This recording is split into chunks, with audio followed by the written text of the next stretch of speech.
सुसमाचार की यही अच्छी खबर है। যীশু খ্রিস্টের সুসমাচারের এইটাই তো শুভ সংবাদ। जरा इसके बारे में सोचिए। একটু চিন্তা করে দেখুন, अपने बाकी के सारे जीवन, আপনার সারা জীবন ধরে जब भी आप कुछ गलत करेंगे आपको तुरंत क्षमा मिल जाएगी अपने जीवन में। আপনি জীবনে যখনই যাই করুন না কেন সঙ্গে সঙ্গে ক্ষমা পেয়ে एक दिन भी ये मत सोचिए कि परमेश्वर आपसे क्रोधित हैं। সারা দিন কাটাবেন না একটা দিনও যে ঈশ্বরকে আদৌ ক্ষমা করবে। आप कह सकते हैं मैं शर्मिंदा हूँ परमेश्वर आपकी क्षमा चाहिए, আপনি বলেন প্রভু আমি দুঃখিত এবং আপনি ক্ষমাকে मैं आपकी क्षमा कबूल करता हूँ। তোমার ক্ষমাকে গ্রহণ पर করছি। क्या आप जानते हैं कि यदि आप अपने मसीह भाइयों को क्षमा नहीं करेंगे বাইবেল কি বলে জানেন? যদি খ্রিস্টেতে আপন ভ্রাতাকে তুমি ক্ষমা না तो परमेश्वर आपके पापों को क्षमा नहीं कर তাহলে सकेंगे। ঈশ্বর তোমাদের পাপ ক্ষমা করিতে পারিবেন না। परमेश्वर हमें जो देते हैं उसके साथ जिम्मेदारी भी देते हैं। ঈশ্বর যখন আমাদের কিছু দেন তখন আমাদের কিছু দায়িত্ব রয়েছে। वे कहते हैं मैं तुम्हें क्षमा करूंगा। আমি তোমাকে ক্ষমা করব। आप में से कितने प्रसन्न हैं कि उन्हें क्षमा मिल गई है? ও আমি আনন্দিত তুমি আমাকে ক্ষমা করছো। मैं आशा करती हूँ कि आप इससे अधिक प्रसन्न हैं। आप कितने प्रसन्न हैं कि उन्हें क्षमा मिली ঈশ্বর है? আপনার পাপ ক্ষমা করেন।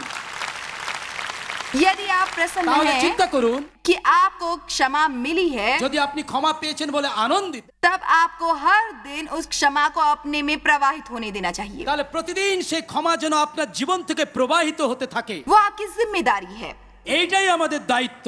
आपके लिए और आपके द्वारा, আপনার দ্বারা এবং আপনার মাধ্যমে, आपके लिए और आपके द्वारा। আপনার প্রতি এবং আপনার परमेश्वर ने इब्राहिम से कहा मैं तुम्हें आशीष दूंगा और तुम्हें आशीष बनाऊंगा।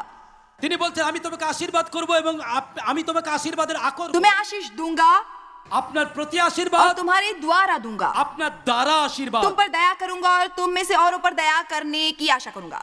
আমি তোমাকে দয়া প্রদর্শন করব এবং আশা করব তুমিও লোকেদের প্রতি দয়া প্রদর্শন করবে। परमेश्वर चाहते हैं कि हम उसका एक हिस्सा औरों को दें जो वो हमें देते हैं। যা কিছু ঈশ্বর আমাদেরকে দান ঈশ্বর আশা করেন আমরা তার অংশ অন্যদেরকে দেব। यदि हम ऐसा नहीं करेंगे আর যদি আমরা এটা না করি तब हम ठहरे हुए पानी के कुएं जैसे बनते हैं। তাহলে আমরা সেই কুয়োর মতো হব যা জল বয়ে और যায় না। परमेश्वर ने हमें जो कुछ भी दिया होता है যা কিছু ঈশ্বর আমাদের দিয়েছেন वो हमारे पास एकत्र होने लगता है এটা আমাদের মধ্যেই জমা হয় और उससे हमें कुछ लाभ नहीं होता। এবং এটার মধ্যে আর কোনো ভালো কিছু থাকে না। एक बात जिसने परमेश्वर के साथ मेरी चाल में मदद की है ঈশ্বরের সঙ্গে গমনাগমনে একটা বিষয় আমাকে সাহায্য করে। और मुझे विश्वास है कि वो उसकी मदद करेगी আর আজকে যদি রাত্রে আমি এটা আপনাকে জানাই আপনারও সাহায্য। और मुझे विश्वास है कि वो आपकी मदद करेगी यदि मैं आपको बताऊंगी। ঈশ্বর তার বাক্যে আমাদের কি করতে বলেছেন আমরা অনেক সময় দেখি, और हम सोचते हैं पर परमेश्वर ये बहुत कठिन है। কিন্তু বলি প্রভু এটা তো খুব কঠিন কাজ। आप क्यों मुझे किसी ऐसे को क्षमा करने को कह रहे हैं जिसने मेरे साथ इतना बुरा किया है? প্রভু যে আমার প্রতি এত অন্যায় আচরণ করেছে তুমি কেন তাকে ক্ষমা করতে বলছো? परमेश्वर ये उचित नहीं है, প্রভু এটা তো ঠিক নয়, ये सही नहीं है। এটা সঠিক নয়। पर परमेश्वर हमें जो भी करने को कहते हैं, যা কিছু ঈশ্বর আমাদের করতে বলেন, परमेश्वर हमें जो भी करने को যা कहें কিছু ঈশ্বর আমাদের করতে वो বলেন हमें हमारे हित के लिए वो करने को कहते हैं। তিনি চান আমাদের উপকারের জন্যই সেটা করতে। परमेश्वर हमें जो भी करने को कहते हैं ঈশ্বর যা কিছু আপনাকে করতে वो हमारे हित के लिए होता है আপনার লাভের और জন্য हमारे वंशजों के, এবং আপনার জীবনের জন্য, हमारे परिवार के, আপনার गृहेর जন্য। क्योंकि हमारे द्वारा किए गए सही काम से हमारे बच्चों को आशीष मिलती है। যা কিছু আপনি ভালো কাজ করেন তার আশীর্বাদ আপনার সন্তানেরা পায়। हमारे द्वारा की हर गलती हमारे बच्चों को हानि पहुंचाती है। আপনি যা অন্যায় করেন তার ক্ষতি আপনার সন্তানদের হতে পারে। यदि आप क्षमा न करने से भरे हैं যদি আপনি ক্ষমাহীনতার জীবন যাপন করছেন तब आप होंगे चिड़चिड़े, उदास, हताश माता पिता। আপনি এমন একজন মা বাবা হবেন যার জীবন দুঃখে কষ্টে এবং নিরাশায় ভরা। पर यदि आप क्षमा स्वीकार करेंगे और दूसरों को क्षमा करते रहेंगे কিন্তু যদি আপনি ক্ষমা গ্রহণ করেন এবং অন্যকে ক্ষমা দান করেন आप अपने बच्चों के लिए महान उदाहरण बनेंगे ছেলে মেয়েদের কাছে আপনি ভালো और वे দৃষ্টান্ত। आपका आनंद और आपकी स्वतंत्रता देखेंगे। আপনি দেখবেন যে আপনার ছেলেমেয়েরা আপনার জীবনে স্বাধীনতা এবং वे आपके जीवन में शक्ति देखेंगे, আপনার জীবনে ক্ষমতা তারা দেখতে वे आपकी गवाही और आपका उदाहरण देखेंगे আপনাকে তারা একটা সিদ্ধান্ত রূপে এবং और यह उनके जीवन में उनकी मदद करेगा। তাদের জীবনে এটা তাদেরকে সাহায্য করবে। चलिए परमेश्वर की स्तुति कीजिए। ঈশ্বরকে হাততালি দিয়ে প্রশংসা দিন।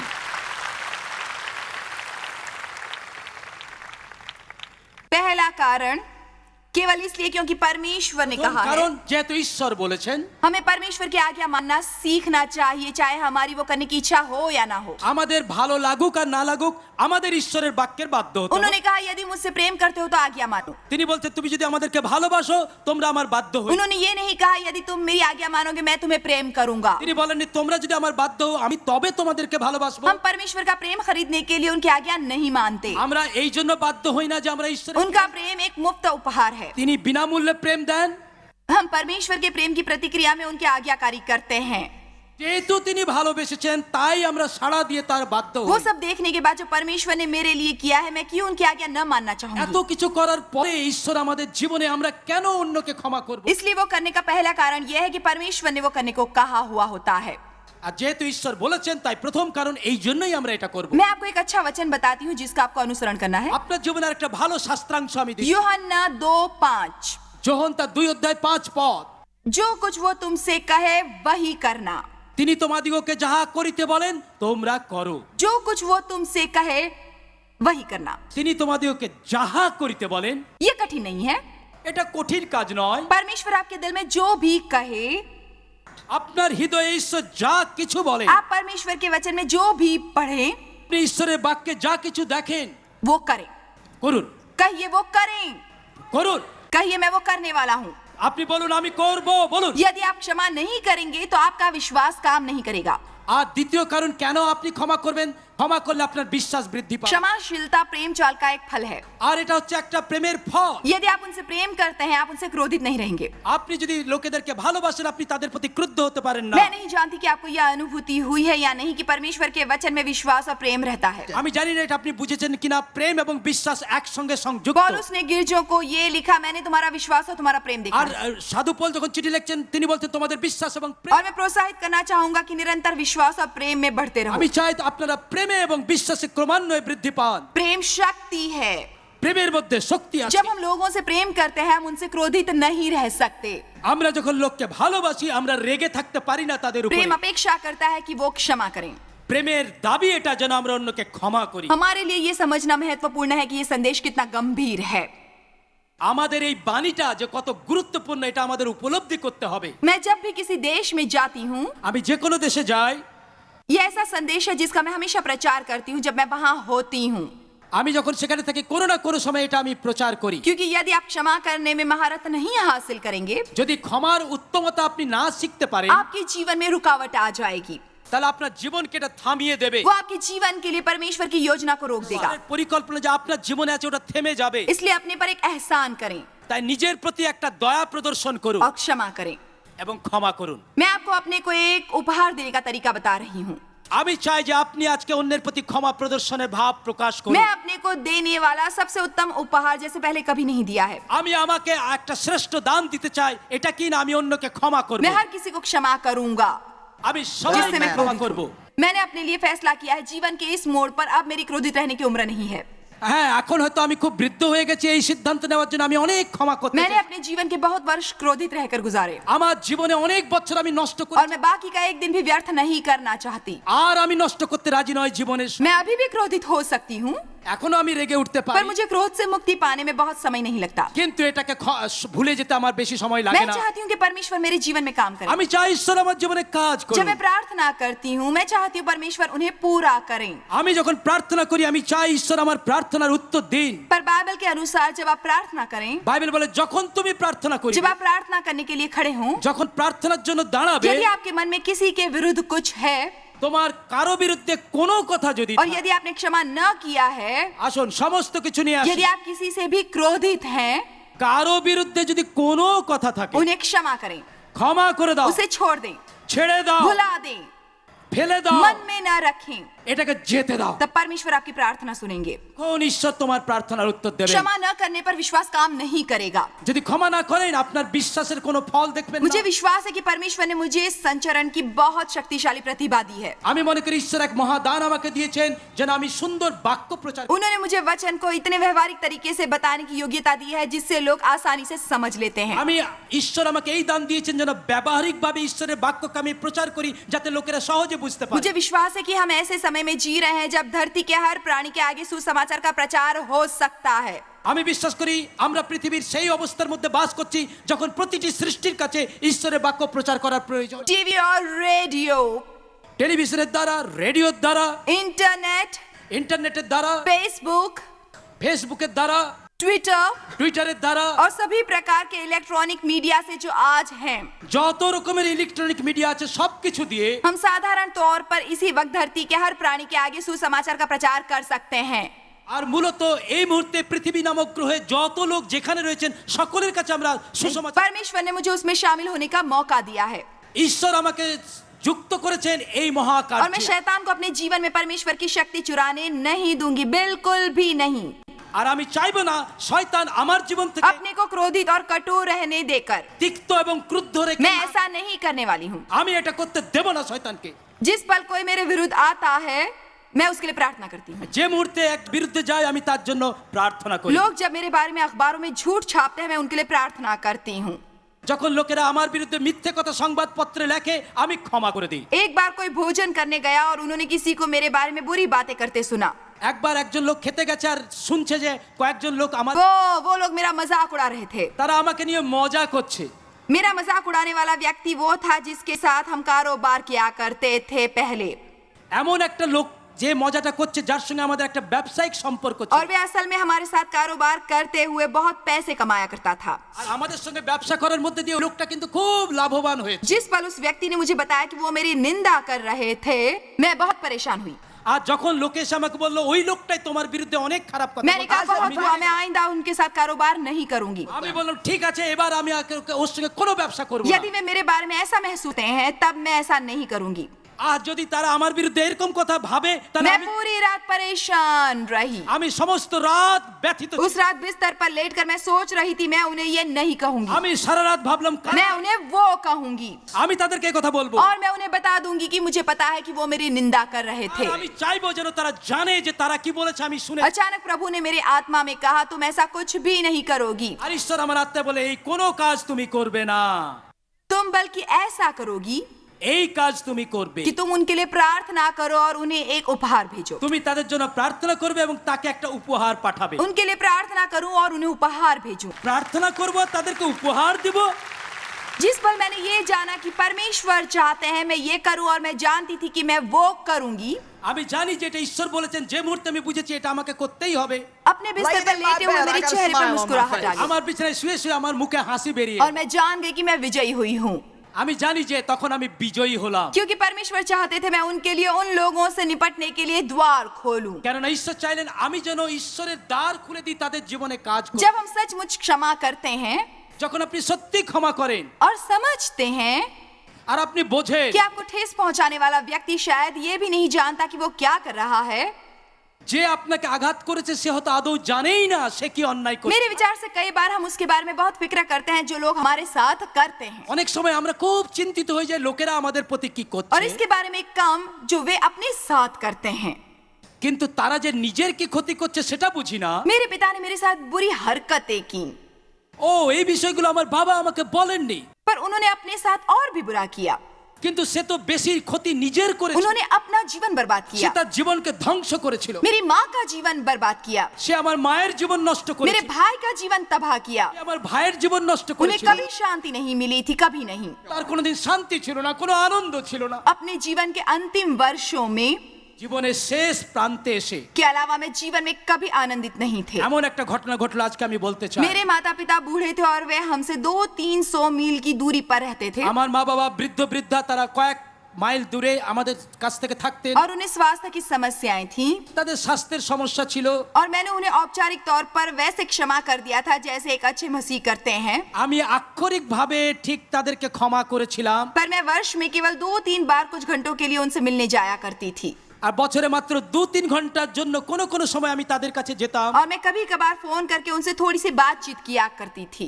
আর কোনো কোনো বিশেষ বিশেষ সময়ে আমি তাদের কাছে যেতাম এবং তাদের সঙ্গে কথা मैं বলতাম। मानो एक तरह से बलिदान कर रही थी, मैं असल में प्रेम द्वारा नहीं चल रही थी, আমি সত্যিকারে প্রেমে কিছু তাদের প্রতি করতাম না, কিন্তু যেটুকু করণীয় দায়িত্ব করতাম। क्योंकि मैं जो भी करती थी वो बहुत क्रोधित होकर करती थी। আমি যা কিছু করতে চাইতাম আমার মনের মধ্যে বাধা পেতাম। उनके पास जीवन जीने के लिए पर्याप्त पैसे नहीं थे, इसलिए हम उन्हें कुछ पैसे भेजते थे তাদের যথেষ্ট অর্থ ছিল না, তাই প্রতি মাসে আমি এবং ডেভ আমার স্বামী তাকে অর্থ और পাঠাতাম। मुझे वो करके अपने पर गर्व होता था क्योंकि मैं सोचती थी আর এটা করার জন্য আমি তো মনে মনে একটু গর্বই क्योंकि বোধ वो दोनों मेरी मदद के योग्य नहीं थे। মনে মনে ভাবতাম আমার সাহায্য পাওয়ার তো তারা যোগ্যই না। एक दिन मैं प्रार्थना कर रही थी, একদিন আমি প্রার্থনা मैं করছিলাম। अपनी सुबह की प्रार्थना कर रही थी, আমি সকালে প্রার্থনা করছি, परमेश्वर के साथ समय व्यतीत कर रही আমি थी, ঈশ্বরের সঙ্গে সময় কাটাচ্ছি। तो मुझे अनुभव हुआ कि परमेश्वर ने मुझे मेरे माता पिता की याद दिलाई है। আমার মনে হলো ঈশ্বর আমার মা বাবাকে আমার হৃদয়ে দিলেন। मुझे वो विचार बहुत शक्तिशाली तरीके से सूझा। খুব কঠোরভাবে এই চিন্তাটা আমার হৃদয়ে এলো। तुम्हें अपने माता पिता को अपने शहर में लाना चाहिए।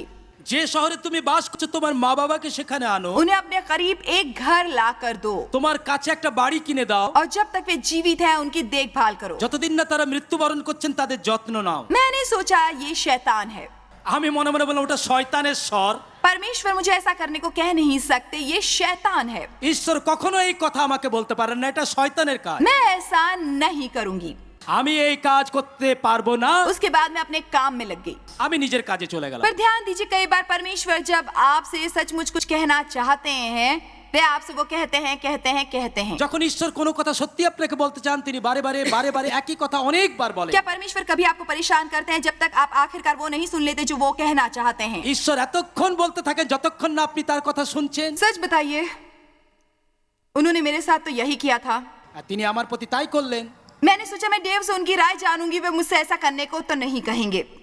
আমি ভাবলাম যে এবার ডেভকে আমি জিজ্ঞেস করি আমার স্বামীকে, সে নিশ্চয়ই বলবে দরকার নেই। इसलिए मैंने जाकर डेव से कहा तो उन्होंने कहा यदि परमेश्वर ने तुमसे कहा है तो हमें करना चाहिए। আমার স্বামী বললেন যদি ঈশ্বর তোমাকে বলে থাকেন তাহলে এই কাজ তো আমাদের করতেই হবে। मैंने सोचा उसके बाद मैंने सोचा हम उन्हें एक सस्ता छोटा सा घर ला देंगे जिसके बहुत पैसे नहीं देने होंगे और वहां रख देंगे। আমি মনে করলাম একটা সস্তায় বাড়ি কিনে দেবো আর ওখানে ওরা থাকবে, চলে যাক। परमेश्वर ने कहा नहीं, तुम्हें एक अच्छा घर देना होगा। ঈশ্বর বলে না না একটা ভালো বাড়ি কিনে দাও, तुम्हें उन्हें एक गाड़ी लाकर देनी होगी, তাদেরকে একটা গাড়ি দাও तुम उन्हें कुछ नया फर्नीचर लाकर दोगी, আর নতুন নতুন আসবাবপত্র क्योंकि দাও। उनके पास कभी कुछ ज्यादा अच्छा नहीं हुआ करता था जीवन में, अपने जीवन কিন্তু में। তাদের জীবনে, কারণ তারা জীবনে কখনো কিছু ভালো জিনিস मैंने कहा मैं ऐसा क्यों करूं, उन्होंने कभी मेरे लिए कुछ नहीं किया है। প্রভু তারা তো আমার প্রতি ভালো কিছুই করেননি, আমি কেন তাদের প্রতি করব? उन्होंने कहा तुम जीवित हो, ठीक, তুমি তো শ্বাস নিচ্ছ তাই না? उन्होंने तुम्हें ये जीवन दिया है, তোমাকে স্বাভাবিক জীবন তারা দিয়েছে। माना तुम्हें दुख पहुंचा है पर मैंने तुम्हें चंगा किया হ্যাঁ है তুমি আঘাতপ্রাপ্ত হয়েছো কিন্তু আমি তোমাকে সুস্থ করেছি। और मैं तुम्हें उनकी देखभाल करने को कह रहा हूँ। আমি চাই তুমি তাদের যত্ন নাও। सो हमने वो किया जो परमेश्वर ने हमसे कहा था। ঈশ্বর যা আমাদের বলেছিলেন আমরা করলাম। 3 वर्ष बीत गए और मैंने अपने पिता में कोई बदलाव नहीं देखा। আর যা কিছু আমরা করলাম তার জন্য কোনো পরিবর্তন বাবার वे জীবনে। अब एक अच्छे घर वाले बुरे आदमी थे। আমার বাড়ি পেয়েও তার মনটা কিন্তু অতি সংকীর্ণ ছিল। एक दिन मैंने परमेश्वर को दुहाई दी, একবার আমি কেঁদে কেঁদে ঈশ্বরকে বললাম परमेश्वर कृपया मुझसे सारी दुनिया में जाकर लोगों को मोक्ष मत दिलवाइए जब मेरे अपने पिता नर्क में जाएंगे। আমি বললাম প্রভু সারা বিশ্ব ঘুরে আমি দেখছি লোকেরা পরিত্রাণ পাচ্ছে আর আমার বাবার পরিত্রাণ হবে না। मैंने कहा मुझे वो एक फल के रूप में दीजिए, আমি বললাম প্রভু এটা আমাকে তুমি, मैं अपने पिता की आत्मा चाहती हूँ। আমি চাই আমার বাবার আত্মা।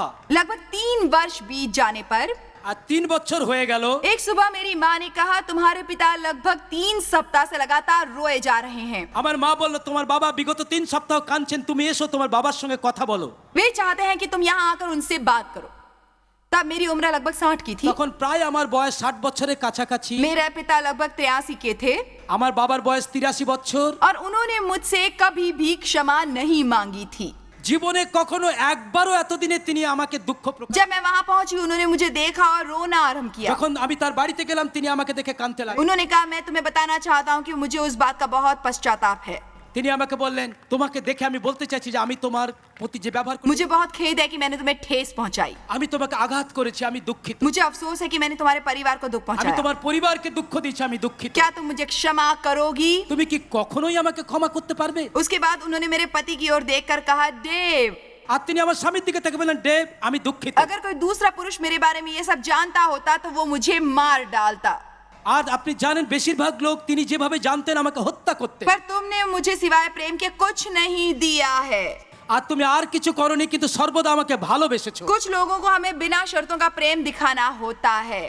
আর কিছু কিছু লোকে আপনার নিঃশর্ত ভালোবাসা দেখাতে হবে। कितनों को विश्वास है कि परमेश्वर ने उनके जीवन में बिना शर्तों का प्रेम दिया है? কতজন বিশ্বাস করেন ঈশ্বর আপনার প্রতি নিঃশর্ত প্রেম প্রদর্শন করেছেন? हम उनके रहम के योग्य नहीं थे पर उन्होंने ক্ষমা পাওয়ার যোগ্যতা আমাদের ছিল না, हम पर रहम किया है তার দয়া পাওয়ার যোগ্যতা আমাদের और নেই, वे सच में अपेक्षा कर रहे কিন্তু थे তিনি আমাদের দিয়েছেন। कि मैं उसमें से कुछ दूं जो मैंने प्राप्त किया है अपने जीवन में। আমি যা পেয়েছি তিনি আশা করেন আমিও যেন অন্যকে তাই দিই। उस दिन मेरे पिता ने मसीह को अपना मुक्तिदाता कबूल किया। সেই দিন আমার বাবা খ্রিস্টকে ত্রাণকর্তা রূপে গ্রহণ করলো। 10 दिनों के बाद हमने उन्हें पानी का बपतिस्मा दिया 10 দিন পরে আমরা তাকে জলে বাপ্তিস্ম দিলাম। और मैं उन्हें अपने जीवन के 3 वर्षों में आनंदित होते हुए देख सकी थी। আর আমি 3 বছর দেখলাম যে তার चलिए आप परमेश्वर की स्तुति জোরে कीजिए। ঈশ্বরকে প্রশংসা দিন। कितनी शक्तिशाली कहानी है। কি শক্তিশালী গল্প। आपको हैरत होगी कि परमेश्वर आपके शत्रुओं में क्या कर सकते हैं यदि आप उन्हें क्षमा करते हैं আপনি যদি আপনার শত্রুদেরকে ক্ষমা করেন আপনি অবাক হয়ে যাবেন ঈশ্বর কি মহান কাজ করতে और পারেন। उन पर वो दया करते हैं जिसके वे योग्य नहीं होते, जैसे परमेश्वर ने आप पर की थी। ঈশ্বর যে নিঃশর্ত দয়া আপনার প্রতি প্রদর্শন করেছেন আপনি তাদের প্রতি क्या করুন। यहाँ कोई है जो ये करने को तैयार है? কেউ কি রাতে আছেন এই কাজ করতে চান হাত দেখে আপনার यदि आप ये करने को तैयार हैं तो मुझे देकर हाथ কাজ করতে हिलाइए। চান আপনার হাত নাড়ান। हमारे लिए क्षमा करना सीखना बहुत महत्वपूर्ण है। কি করে ক্ষমা করতে হয় আমাদের শিখতে হবে। मुझे विश्वास है जब मैंने क्षमा किया আমি বিশ্বাস করি যখন এই কাজ আমি করলাম तो वो शैतान के विरुद्ध सबसे शक्तिशाली कामों में से एक था जो परमेश्वर ने मुझसे करवाया। আর শয়তানের বিরুদ্ধে এইটাই সব শক্তিশালী কাজ যা ঈশ্বর আমাকে দিয়ে। और मैं अपने पूरे दिल से मानती हूँ कि जब मैंने ऐसा किया तब हमारी सेवकाई ने दिन दोगुनी रात चौगुनी प्रगति की। আর আমি বিশ্বাস করি যে তারপর থেকেই আমাদের পরিচর্যার কাজে ঈশ্বর প্রচুর আশীর্বাদ করলেন। मेरे विचार से उसने मेरे लिए पहले से कहीं अधिक लोगों की मदद करने में सामर्थ्य दिया। আর এরপরে ঈশ্বর আমার জন্য অনেক দ্বার খুলে দিলেন অনেক লোককে সাহায্য করার যা। कृपया आज मेरी बात सुनिए। দয়া করে আমার কথা শুনুন। मैं बहुत दूर से यात्रा करके आपके लिए परमेश्वर का वचन लेकर आई हूँ। আমি দীর্ঘ পথ অতিক্রম করে ঈশ্বরের বাণী আপনার জন্য এনেছি। मैं यहाँ हूँ क्योंकि मेरी यही इच्छा है। আমি এখানে এসেছি কারণ আমি এখানে আসতে চেয়েছি। मैं प्रचार करने के लिए साधन नहीं ढूंढ रही थी। আমি একটা জায়গা খুঁজে বেড়াচ্ছি না যে কোথায় प्रचार করব। मैं चाहूँ तो टीवी द्वारा आधे घंटे में उससे कहीं अधिक लोगों तक पहुँच सकती हूँ जितनों तक यहाँ आकर पहुँची हूँ आज मैं। আমি আধ ঘন্টায় টেলিভিশনে এর থেকে অনেক বেশি সংখ্যক লোককে প্রচার করতে पर मैं পারি। ये कहना चाहती हूँ हमें आपकी परवाह है। কিন্তু আমি এখানে এসে এই কথা বলতে চাই যে আপনার জন্য আমরা ভাবি। मैं 7 बार भारत आ चुकी हूँ क्योंकि हमें भारत के लोगों की परवाह है। আমরা ভারতবর্ষে আমার 7 বার আসা হলো কারণ ভারতবাসীদের জন্য আমার চিন্তা রয়েছে। मैं असल में आपकी वैसे मदद नहीं कर पाऊंगी जैसे मैं करना चाहती हूँ। যেভাবে আমি সাহায্য করতে চাই আমি সাহায্য করতে পারবো না। यदि मैं आपको केवल ये बताऊं परमेश्वर आपसे कितना प्रेम करते हैं जो वो करते हैं, আর এই কথা শুধু যদি বলি ঈশ্বর আপনাকে ভালোবাসেন অবশ্যই তিনি और ভালোবাসেন। उन्होंने आपके लिए कितने अच्छे जीवन की योजना बनाई है जो सच है। এবং আপনার জন্য ঈশ্বরের কত সুন্দর এক পরিকল্পনা রয়েছে যে অবশ্যই তা রয়েছে। मुझे आपको ये भी बताना होगा कि आपको क्षमा करना होगा यदि आप अपने जीवन में परमेश्वर का उत्तम चाहते हैं। কিন্তু আমাকে এটাও আপনাকে বলতে হবে যদি আপনি ঈশ্বরের শ্রেষ্ঠ দান পেতে চান তাহলে অন্যকে ক্ষমা आज इस स्थान पर आपको क्षमा करने की आवश्यकता है। এই রাত্রে এখানে বসে আপনার তাকে ক্ষমা করতে হবে। आज यहाँ से जाने से पहले आपको क्षमा करने की आवश्यकता है। এই ময়দান ছেড়ে যাওয়ার আগেই আপনি তাকে ক্ষমা করুন। यदि यहाँ कोई ऐसा है जिससे आप क्रोधित हैं, এখানে যদি কেউ রয়েছে যার প্রতি আপনার আক্রোশ রয়েছে, यदि यहाँ कोई ऐसा पादरी है जो किसी दूसरे पादरी से क्रोधित है, এখানে কোনো পালক রয়েছেন যিনি অন্য পালকের প্রতি খুব রেগে আছে, यदि आप में और किसी और में झगड़ा हुआ है আপনার প্রতি যদি আরেকজনের সঙ্গে কোনো সংঘাত আছে तो अपने पर अनुग्रह करें। আপনি নিজের প্রতি একটা দয়ার কার্য করুন। उस व्यक्ति के पास जाकर कहें कृपया मुझे क्षमा करें। আপনি তার কাছে গিয়ে বলুন দয়া করে আমাকে ক্ষমা করুন। हमारे बीच में कोई अनबन नहीं रहनी चाहिए। যেন আমাদের মধ্যে আর কোনো সংঘাত না থাকে। यह आश्वस्त कीजिए कि आज जब आप यहाँ से जाएं আজকে রাত্রে নিশ্চিত হয়ে ময়দান ছেড়ে যান। तो एक स्वतंत्र मनुष्य के रूप में जाएं। যেন আপনি একটা মুক্ত পুরুষ নারী হয়ে যেতে পারে। अपने पर अनुग्रह करें, নিজের প্রতি একটি দয়ার কার্য করুন। उसे भुला दें, যেতে দিন, छोड़ दें, ছেড়ে দিন, त्याग दें, ফেলে দিন, उससे दूर चले जाएं এখান থেকে দূরে সরে যান और मुक्त हो जाएं, এবং মুক্ত হয়ে और যান मुक्त हो जाएं, এবং মুক্ত হয়ে যান। और मुक्त हो जाएं।